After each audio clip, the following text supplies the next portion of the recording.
బంగారాన్ని ఇష్టపడని వాళ్ళు ఉండరు. కానీ అలాంటి బంగారం ధరలు మాత్రం ఎప్పటికప్పుడు మారుతూ ఉంటాయి. ఇక మంగళవారం బంగారం ధరలో భారీ మార్పు కనిపించింది. మరో వారం రోజుల్లో యుఎస్ ఫెడ్ సమావేశం జరగనుంది. మరోసారి వడ్డీ రేట్లను స్థిరంగానే ఉంచనున్నట్లు తెలుస్తోంది. దీంతో బంగారం ధరలు దిగొస్తాయని ఆశిస్తుంటే, మరోవైపు ఊహించని రీతిలో ఇలా బంగారం ధరలు పెరిగాయి. అయితే దేశీయంగా గోల్డ్ రేట్లు స్వల్పంగా పెరిగాయి.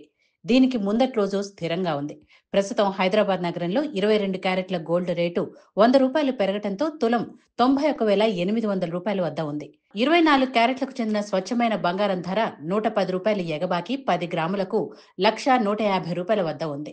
బంగారం, వెండి ధరలు ప్రాంతాలను బట్టి మారుతుంటాయని చెప్పొచ్చు. స్థానిక పన్ను రేట్లతో పాటు ఇతర అంశాలు గోల్డ్ రేట్లలో హెచ్చుతగ్గులకు కారణమవుతుంటాయి. ఇక వెండి ధర చూస్తే హైదరాబాద్ నగరంలో ప్రస్తుతం కిలో ₹1,26,000 వద్ద స్థిరంగానే ఉంది.